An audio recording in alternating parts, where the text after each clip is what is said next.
Aujourd'hui, on va parler de voitures que nous qualifierons de très petit budget en occasion. Par exemple, comme second véhicule pour le foyer et faire les allers-retours à la décharge ou à l'école. Des petites voitures qui aiment la ville ou encore qui font le job. Et qui emmèneront jeunes et moins jeunes à un tarif réduit. Que ce soit en consommation, en entretien et qui sont fiables. Bref, une voiture pour qui veut un engin sans s'embêter, soit une première voiture peu chère en assurance, qui emmène faire les courses, et parce que peu importe son style, ce que l'on souhaite avant tout, c'est tourner une clé et que ça fonctionne. Vous verrez, je proposerai surtout des petites voitures. Alors, je vous vois venir. Quoi? Mais à ce prix-là, il y a des BMW et même de belles Mercedes ou quelques sportives? Oui, mais si ces annonces ne sont pas chères, c'est qu'il y a une raison. Non seulement l'entretien de ces modèles est très élevé, mais en plus les voitures concernées ont des kilométrages déraisonnables supérieurs à 250 000 km bien souvent. Ou alors elles tournent super bien, mais le fameux mot qui doit dans tous les cas immédiatement vous faire fuir. Ce que je vous propose moi, c'est d'être cohérent. Avoir une voiture pas chère, avec un entretien raisonnable, fiable et peu de kilomètres. Vérifiez, les annonces sont en dessous de 3 000 € et à moins de 120 000 km. Elles ont encore un bel avenir, à condition de vérifier comme toujours facture et entretien. Bien sûr, à ce prix-là, notre belle aura sa peinture moins brillante, peut-être un pare-choc un peu rayé, trace de la vie quotidienne, mais elle saura vous rendre 1000 services. Je le rappelle, tout véhicule d'occasion doit être fourni avec un contrôle technique de moins de 6 mois, même si elle a quelques défauts mineurs, un choc par-ci, un réglage par-là. Les contrôles sont devenus assez serrés et notent beaucoup de défauts. Tant que c'est mineur, inutile de vous affoler. Ce contrôle technique vous guidera sur l'état général du véhicule. Mais cela ne doit pas vous empêcher de l'essayer. C'est vous qui devez ressentir la voiture. Elle est confortable, elle est faite pour moi. Ne pas se presser. Si on s'y connaît pas, n'hésitez pas à vous faire accompagner. Ou encore à en essayer plusieurs du même modèle. Ce qui permet de noter s'il y a des différences ou bizarreries qui devraient vous faire fuir. Ou à l'inverse que c'est simplement le comportement normal de ce modèle. Souplesse, accélération, sensation du volant. Peugeot 107, Citroën C1, Toyota Aygo de 2005 à 2014. Ces trois voitures sont identiques sur le plan technique. Donc seuls les ratios prix de vente et kilométrage, ou pourquoi pas le petit look extérieur légèrement différent, pourront vous faire partir sur un modèle en particulier. S'agissant d'une voiture conçue pour principalement rouler en ville ou de petites routes, son moteur essence 1 litre et ses 68 chevaux seront largement suffisants. Cette puce étant légère, inutile d'avoir une débauche de puissance, et donne l'avantage d'une consommation plus que contenue de seulement 5 litres au 100 km. Une voiture courte, facile à garer, mais un peu haute sur pattes afin de s'y installer facilement, avec des rangements astucieux. Mais aucune banquette coulissante et un petit coffre ne lui permettent pas d'imaginer partir en vacances en famille avec. En revanche, aller faire ses courses à deux permet d'y loger facilement l'équivalent d'un bon chariot de denrées en utilisant les places arrière ou en rabattant la banquette.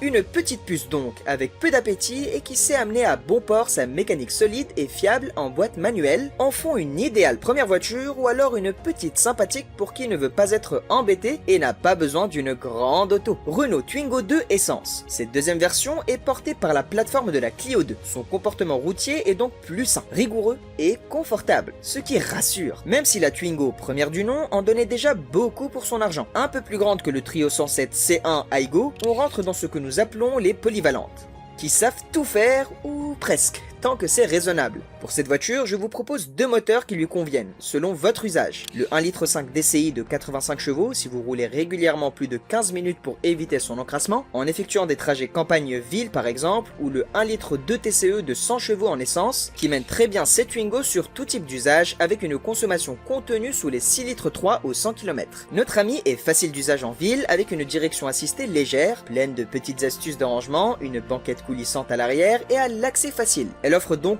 beaucoup pour un investissement minimum. Pour ceux qui, comme moi, aiment bien sa petite bouille et son nostalgique, la Twingo numéro 1 est également un excellent choix. Alors certes, mamie a de l'âge, mais elle est toujours aussi drôle et simple à conduire. Toujours aussi fiable malgré les années, son moteur essence est increvable. S'il est correctement entretenu, pleine de petites astuces, légère et donc consomme peu. On a régulièrement de beaux modèles à moins de 80 000 km. Cette première version a beaucoup été vendue à des seniors qui en ont pris énormément soin. Et on a donc de charmantes annonces avec des véhicules plus beaux que des versions 2, pourtant plus récentes. 307 et C4 2 litres HDI de 2004 à 2010. On monte un peu en gamme et en taille. J'appelle désormais les Peugeot 307 et Citroën C4.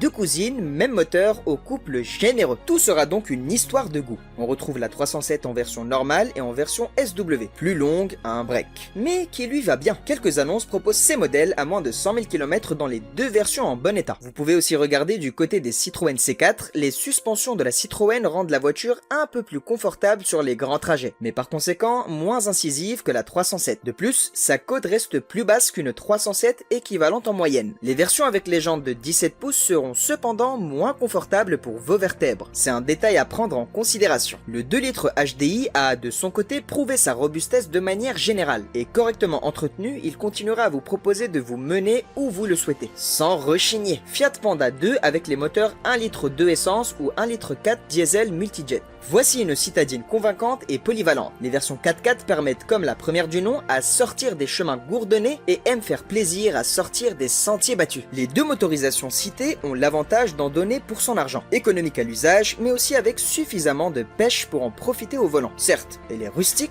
les plastiques sont durs, mais elle reste confortable. De plus, même si une banquette coulissante aurait été un peu plus non négociable, beaucoup de modèles ont été produits avec nombre d'options ou de séries limitées. En ville comme en campagne, la Fiat Panda est une voiture bien suffisante pour quiconque souhaite un véhicule sans y mettre trop de billets. Facile à garer grâce à sa direction assistée, City, on pourra y ranger nos courses hebdomadaires sans sourciller. Bref, une voiture sympathique pour un couple, des jeunes permis ou plus anciens qui économiseront de plus sur les primes d'assurance. Citroën Berlingo 1999 à 2006 avec le 2 litres HDI. Un gros cube pour un grand coffre. Une mécanique en 2 litres HDI fiable, avec assez de couple pour tirer l'engin une fois bien chargé, tout en restant économique à la consommation raisonnable. Que demander de plus? Ce n'est qu'à partir de 1999 que les modèles ont été suffisamment fiabilisés. Quelques soucis divers et ne disposaient pas de porte latérale coulissante. Ah, c'est si pratique.